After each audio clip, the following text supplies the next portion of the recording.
The Alberta government is still quietly working under the failed pretense of garnering social license with the enemies of oil and gas, all the while going through the political theater of having an expensive energy war room. Today I'll show you the conference of carbon taxers the Alberta government sent an official envoy to. By now, I'm sure you've heard about the so-called Alberta Energy War Room. It's a $30 million project by Jason Kenney's Conservative government to combat misinformation about Alberta's oil and gas industry. I think it is a pretty good idea, and it's about damn time. For years, the Alberta government and the industry have let the anti-oil NGOs lead the conversation and inject their version of facts, feelings, and one-sided quote-unquote truth into what is essentially a scientific, financial, and safety-oriented debate. The War Room is officially called the Canadian Energy Centre, and it's headed up by former UCP candidate and former broadcaster Tom Olson. Again, sounds like a great idea. With a country as vast as ours, there are a lot of things people removed from Alberta and removed from the oil and gas sector just don't know about us. Education is obviously key here. So why is the Alberta government sending an official representative to this thing here?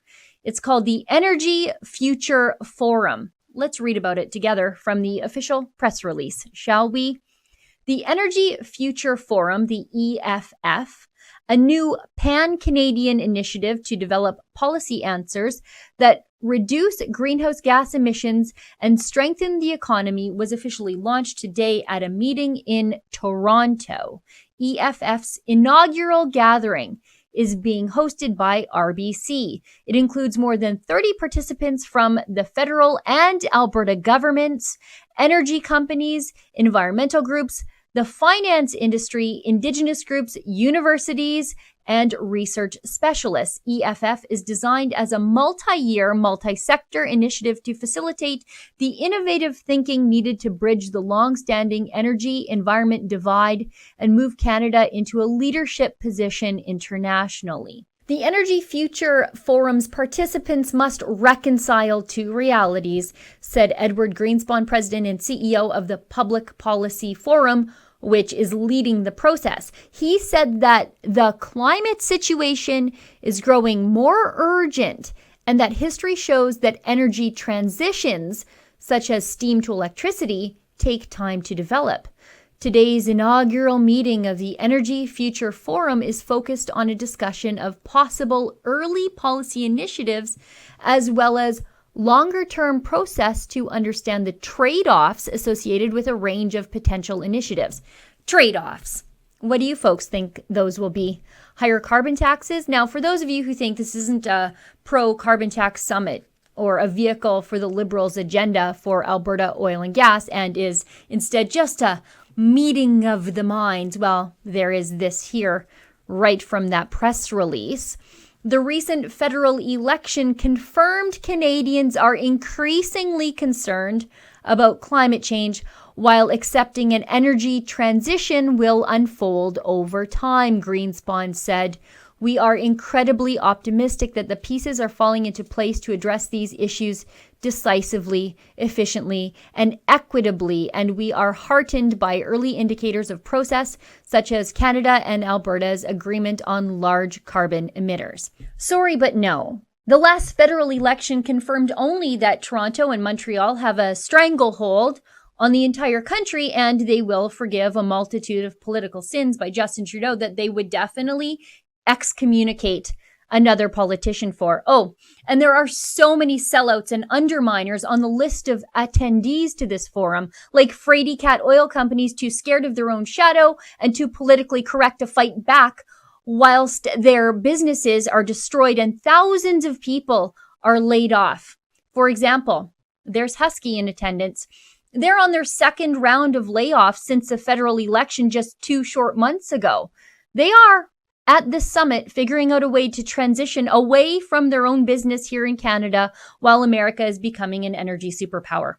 And I see the Eurasia Group is also there. As you'll recall, they are Gerald Butt's new employers. Oh, and Gerald Butt's old employer is also there too. That's the Anti-Oil World Wildlife Fund. Also on the list of attendees of this greenwashing summit is Ed Whittingham, formerly of the Pembina Institute. You'll recall they're a group referenced in the Rockefeller tar sands campaign documents as the point group in Alberta to help landlock our oil and gas. He's a man the Kenney team made a big stink about the Notley government appointing to the Alberta Energy Regulator.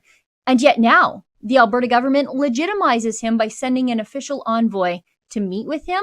Why did the Alberta government, currently busy fighting the carbon tax in federal court this very week, send pro-carbon tax bureaucrat, a senior policy analyst named Mark Cameron, to join this league of subversives? Cameron was hired by Jason Kenney after spending years advocating for carbon taxes from within the conservative movement as the head of Clean Prosperity. Now you can see all the details at firecameron.com. So what's the point of the so-called energy war room? That name, the war room, connotes there will be adversarial treatment of the anti-oil, pro-carbon tax left and their weak-kneed corporate enablers. However, the Alberta government sent the one person I predicted would be an underminer of the very reasons Albertans elected Kenney in a landslide, to scrap the tax and get us working again. The Saskatchewan government, they aren't sending anyone to this forum so far. And Mark Cameron isn't part of the energy war room. He's a pro-carbon tax bureaucrat. If the Alberta government sent a war roomer, this would be a totally different story, wouldn't it? Instead, they sent a sympathizer? So what is it? Is it the war room, a tool for all of us to fight back? Or the social license room? Because Notley already tried that and 150,000 people lost their jobs. For Rebel News, I'm Sheila Gunn Reid. I'm a conservative and I want Jason Kenney to fight back. And I want Jason Kenney to stay conservative. So that's why I'll be critical of him when he needs it. To see the full story on his hiring of Mark Cameron, go to firecameron.com.